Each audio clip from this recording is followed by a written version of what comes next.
Alright, so Euphoria Season 3 Episode 6 has been released on HBO Max, and we are here today to do our review, our breakdown, and our recap for this episode. And by the way, I know I'm a week late to this breakdown, okay? Episode 7 has already dropped. I'm going to do that review right after doing this one, so stay tuned for that, for Episode 7, okay? But let's go ahead and jump into Episode 6. Let's discuss it. Let's talk about it, because I think it was a pretty good episode. While a lot didn't happen, and I feel like we can sum it up pretty quickly, it was still a solid episode nonetheless. So let's go ahead and jump right into this review, starting with the title of this episode, which is Stand Still and See. And this episode opens up with giving us the backstory of Alamo Brown, getting to see what his childhood was like, what his mother was like, who raised him. You know, he didn't have a true father figure in his life. His mom was constantly shifting her love interests, and so at one point in time she's dealing with someone who she thinks is very physically unattractive but can provide her with a better life, which we eventually later on this episode find out it was all a scam pretty much, and she scammed this, you know, poor soul who wanted to take care of her and stole everything from him, robbed him of his entire life and all of his belongings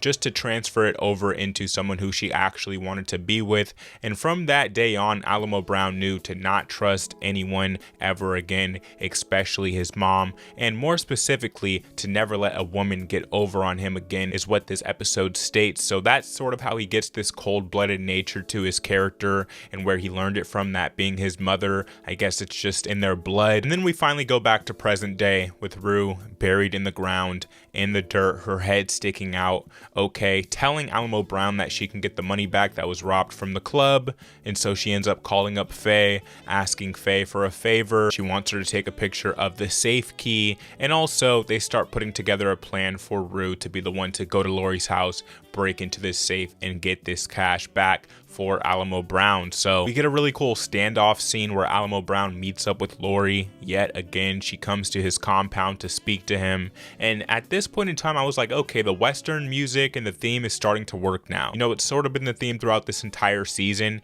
and at first it threw me off, but I think once we get to this scene we can kind of see that it is working better than I think even Labyrinth could have provided for the stylistic choice that they're going for, the type of story they're going with this classic almost Western character in Alamo Brown.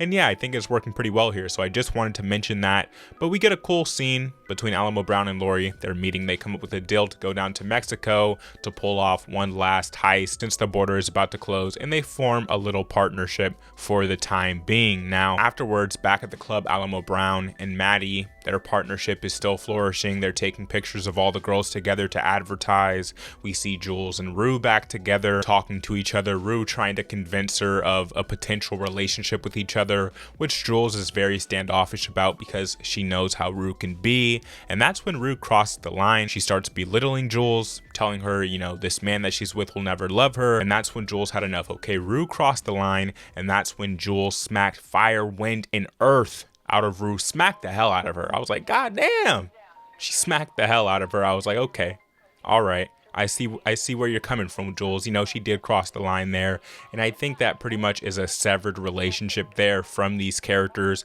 I don't really see them getting back together again in the future, or even having a fling, really, even though that's kind of what they do. We've constantly seen them do that since season 1. This seemed like it was a deal breaker, at least to me. If I'm Rue, at least, I'm not just going to be physically assaulted. You know, I know she crossed the line, but come on, you're going to put your hands on her? That's crazy. Straight up crazy scene there. But let's move on to the next scene. Okay, we have Cassie finally filming her TV show. I believe it was called what, LA Nights. Okay, so she's filming for LA Nights, and the lines in the dialogue for the script happen to trigger a PTSD emotion and reaction out of her from what happened to her with Nate, right, where the mafia attacked them, Nassim, when he assaulted them, and certain words that he said to them were kind of resembling what was happening in the script. So she starts pulling from her real world inspiration and past traumas to almost make her performance better. Lexi's boss happens to love it. Lexi hates that, of course. She's wanted Cassie gone this entire time. She hates that she's getting all of this shine in her environment. You know, Lexi wants to be the one with all that shine going to her, and she hates to see her sister prosper, which we end up seeing take place in the very next scene. She's kind of dry snitching on her boss, saying, oh yeah, you know, she does OF, right? You know, she's this, you know, she's that, and just belittling her own sister. to her boss, which was a crazy scene to me. Kind of just shows how despicable the Lexi character is at times, how much envy and jealousy this character can have, and that she's not perfect no matter how much she tries to be throughout this entire series. Now, unfortunately for Lexi, that only makes her boss like Cassie more, and she ends up agreeing to write her into the series as an official cast member and not just a one-off character. So big things for Cassie's career, but they do give her one ultimatum that if she wants to be on the show going forward, she's gonna have to delete her OF count officially and be done with that world and officially transition over into a proper TV star. Meanwhile, she's calling Nate for advice, doesn't know what to do in this situation, and Nate's not picking up because, as we know, the mafia is on his ass. So let's go on to the next scene here with Lexi actually getting rewarded and getting an opportunity to write the scene that Cassie's going to be in. Her boss gives her an opportunity, and so Lexi's beginning to feel a little bit better about the situation. You know, she's finally getting some shine in her own career, which is why she went out to Hollywood in the first place. This has been, you know, her dream. This is what she's pursued since all the way back in what season 2 is the season that really highlighted Lexi and her love for performance and for film and everything like that. So I thought that was a nice scene for the Lexi character. Now let's move over into Rue. Okay, she ends up getting a picture of this key. She ends up getting it 3D printed out. And afterwards, she ends up going to a church pretty much by herself. No one else is there. She's just sitting in church, you know, trying to connect with God at this point. As we've seen, this has kind of been the natural transition of this character and where the writers have been trying to push this character into since, what, season 2, I want to say? Really since season 1 if you take her whole journey into account, but in season 2 is when it started highlighting this, and then we got like some after episodes that really honed in on it. So while in church, we see Rue get a call from her mother, and at this point in time, I thought it was a little funny because I'm like, these characters clearly got written out of the show because we never hear the other side of that conversation. Just like when she was calling Fez, but of course we know he actually passed away. The sister character and the mother are still alive. The show just dropped them. So she's on the phone talking to them. We never hear the other side of that conversation. We only hear Rue's perspective, but it was a nice scene nonetheless. One of the more heartfelt scenes in the entire episode. So I thought that was a nice touch there. Now moving on, we see Cassie get a package in the mail. And at this point in time, you know, when the guy comes to the door, she says, leave it at the door. He goes, no, this one needs a signature. I'm like, oh no, I already know what this is. If you know anything about the mafia, the history of the mafia, body parts showing up at your door in a box is nothing out of the ordinary when dealing with these organized criminals. Okay, that's just what happens when you're dealing with the mob. So of course she signs for the box. She goes and opens it up. None other than a damn finger is inside of that box. A crazy as hell scene. Freaked Cassie the hell out, of course, as it would anyone. And then we get a glimpse of Nate's perspective, what's going on with him. He goes to his job site. He starts stomping out the endangered flowers that this entire mess has been over, right? He hasn't been able to work on this job site that he invested a lot of money into because they happen to find endangered flowers there. So everything's just been going wrong for Nate this entire season. I'm even feeling bad for the guy, quite honestly. I've been feeling bad for him because he's been going through absolute hell dealing with these madmen and the mafia. So while he's stomping out these flowers, the mob comes for him once again. Like, give this dude a break. Give him a couple days to get you your money. You're not even giving him a chance. Every day you're cutting off a new body part. So he gets attacked yet again by the mob. Then in the next scene, we see Bishop talking to Rue, letting Rue know that he knows about her mother,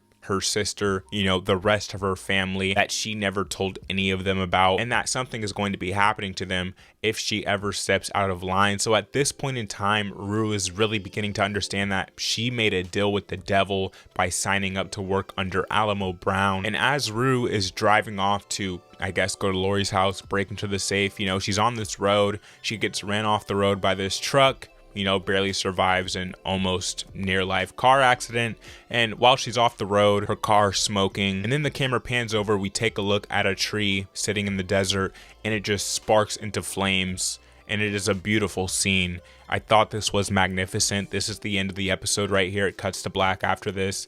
And it was just a really meaningful scene, and I'll explain exactly why. It's because if you've looked into the Bible whatsoever, you would know that a certain person who was having God revealed to them inside of the Bible, it was through this way. It was through a tree bursting into flames. So the fact that Euphoria really went there in Rue's journey with God, and you know, her getting this confirmation that God really does exist through this tree burning in flames, and through her life slowly but surely improving, even though she's gotten involved with all of these bad people, she keeps surviving by, you know, a slight hair.